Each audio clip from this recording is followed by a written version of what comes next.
Conan, what is best in life? To crush your enemies, see them driven before you, and to hear the lamentation of their women. That is good. Hello, welcome to Omaha Warrior. This is game 3 of the 3-game fantasy team championship, and me and my partner somehow find ourselves on the top table. I think there were a lot of draws going on with the way that the team tournament was going. We got pretty decent on our extra battle points, but I know the opponent ahead of us has scored more battle points than us. But they're ogres and high elves, and this is their deployment. Far left, he's got a bolt thrower, the repeat bolt thrower. Big unit of bulls. He's got them in line of 2 just to avoid some cannon fire. He's got archers with this level 4 mage in there, and I believe a level 2 of shadow. Level 4 is metal, which is unfortunate for us. An eagle. And so yeah, I'm gonna face a lot of magic, and we only have a level 1 with a dispel scroll. So and then on the right there, he's got another unit of archers. He may have the level 2 shadow in there. He's got Iron Blaster in the back, another Bolt Thrower on the hill, and then 4 of the Lead Belchers. So when we were first setting up, he was actually going to place his large block of bulls over on the far right, and I was kind of hoping that he would put them across from the archers, or across from the cavalry, because with that silver horn, we could get both units into that, and they're just bulls, they're not iron guts, because of the points restriction. He's got a couple characters in there, but I thought we could just smash that unit. It'd be basically like 4 lances of knights charging into it on the horn, and he ended up putting them on the far left. So then in my mind, in my partner's mind, it's like, we're going to try to just eliminate this stuff and avoid the bulls. So that's what we were thinking. Peg knights are there behind the building, and we've got our knights right there by the doors for the Silverhorn. I got a unit of Thunders as battle for the pass, so I got a unit of Thunders up there a little closer. Got my organ gun right kind of behind the Thunders, so I can be 30 inches away.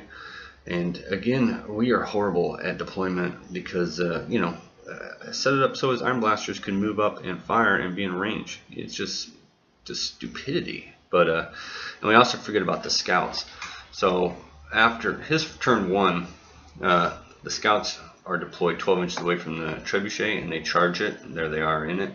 And goodbye trebuchet on turn 1, which is unfortunate. And so yeah, he does some shooting and magic. His magic basically is metal, and he gets off Searing Doom, and he rolls like an 11 against the Peg Knights. I also there have a unit of Thunders in that building. But yeah, he gets off Searing Doom, and he rolls like 11 and evaporates the Peg Knight unit. So he had vanguarded them after that we remember the scouts a little late and vanguarded those guys so they'd be facing backwards. But yeah, a little too late, and it put him in range of that wizard when he moved up and zapped him. So there you are, boop, gone. And then his Iron Blasters fire at my Iron Blaster, whatever the Lead Belchers.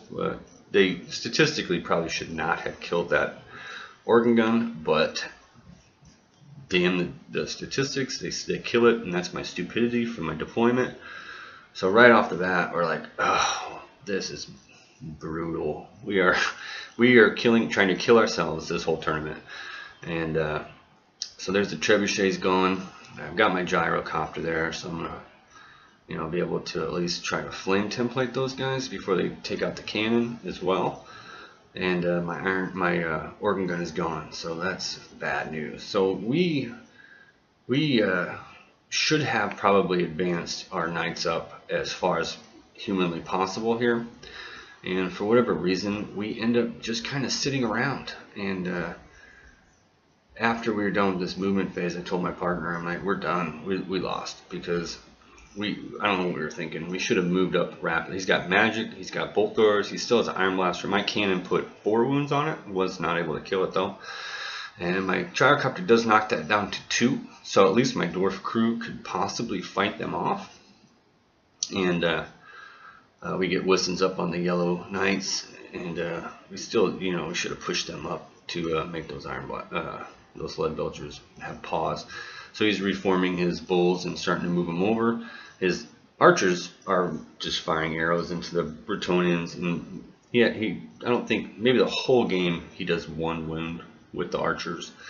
They're really, just a bunker for those wizards. And so, after the Ogre turn 2, he fires some more shooting. His magic is thankfully minimal.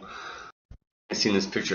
It actually is like after our turn 2. I was horrible at pictures. Again, I apologize, because I went to this tournament hoping to make good battle reports more than anything, and I kind of failed in that. But you see those lead belchers fled. We declared a long charge against them, and at this point they're like, well, we're winning pretty badly. They figure they're going to win pretty good, so they fled back there, and that's where they're at. And they failed to rally, so they ended up continuing on a little bit. So when it comes to our turn 3, my dwarf gyrocopter, my dwarf crew lost 1 guy, but they held, and then my dwarf copter charges those scouts in the rear, and I don't think we kill anybody, maybe 1, but we break them and they flee, and the copter runs them down. So I was able to free up my cannon, and my cannon was able to eliminate that Iron Blaster on the next round. And this is just a poor picture, but it shows those Iron Blasters on that hill. They had fled. And going into our turn 3, well, on his turn 3, his level 4 ends up doing the statistically almost impossible. That unit's running the Banner of the World Dragon, BSB. And I'm going to tell you that thing is effing broke. When they FAQ'd that to give a 2-up ward save against miscast, he was 6 dicing every spell that he wanted to, and he miscast the first 2 turns, and was able to save everybody in that unit with a 2-up. I think he lost 1 archer on like the small blast template. The first 2 times strength 10, nobody died, maybe 1 wound to an archer. And then on turn 3, he 6 dices another spell, and he rolls Dimensional Cascade. And on the Dimensional Cascade, he got sucked into the warp. So that was a huge turn of events for us. And that Banner of the World Dragon can go suck it, because that's baloney. They get to just free throw 6 dice with no repercussions. But anyway, he's in the warp, and that's a lot of points that we just picked up. So we actually have some hope. My cannon is free, killed that Iron Blaster. So I'd be able to pick off some of these other War Machine type things. But on our next turn, my partner, basically, I say we need some miracles to happen here, and he declares a charge with his yellow knights, which have the banner movement, swiftness, whatever, gives him +1 movement. He needs to roll a boxcars to get into that bolt thrower, and I'm hoping that if he can get into the bolt thrower, kill it, overrun, and roll high enough to get into those ogres, that we will auto kill that unit since they're fleeing. And that's the charge distance he needs to make to get to that bolt thrower. And damn if he didn't roll it. He rolled boxcars with the +1 movement. He made it. He gets into the bolt thrower. He kills it easily, overruns, and he needs to roll like a 10, and he ends up getting the lead belchers. So although our piss poor deployment is killing us, our miraculous rolling is, in the luck of the misfire, is keeping us alive. The Black Knights are charging archer blocks, which are fleeing from him. And now the danger is those bulls. So on our next turn, I end up moving my copter up to march block the ogre bulls, so they can only charge it and overrun away from the tower and the knights. And he's got a man-eater that came in on the side here, and my dwarves have charged that. He did hit 1 time, and I rolled a killing blow on my lord.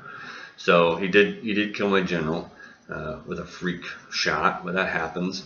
but we're able to grind that thing down with our great weapons. Because the dwarves are so small, because he turned them into gold, killed half the unit with the gold whatever spell. So sorry for the pictures. I skipped so many, and it's bad. But so the archer units get away. We kill that man-eater thing, and we end up winning 13-7, I believe. But it's a win, and we got some extra battle points thanks to his general blowing himself up and his overlord blowing himself up. That we end up getting even more points, and it was a freak game. But it turns out, we end up getting an award. We got best general, and I know that the Ogre player that we just played, even though we beat them that game, they had more battle points than us. But you can't win overall and best general. So they ended up, they won the best overall with the paint score, sportsmanship, battle points, and all that. And then, so we basically got best general by default. So that was pretty amazing. I couldn't believe that we got anything, especially since we were trying to kill ourselves the entire time. And we did get all the extra bonus points. We had our lists in early, and we wrote up a story for our army that about the helm, the Gromwell Great Helm. Blah blah blah. That was a backstory, but yeah. So our Friday, we ended up with something, and a $50 gift certificate each. So we were pretty sweet, happy, and more than we thought would happen. So in conclusion, our list, I liked the way it worked well together. My dwarf warriors didn't really have a whole lot to do during the battle, but again, the Thunders didn't do much either.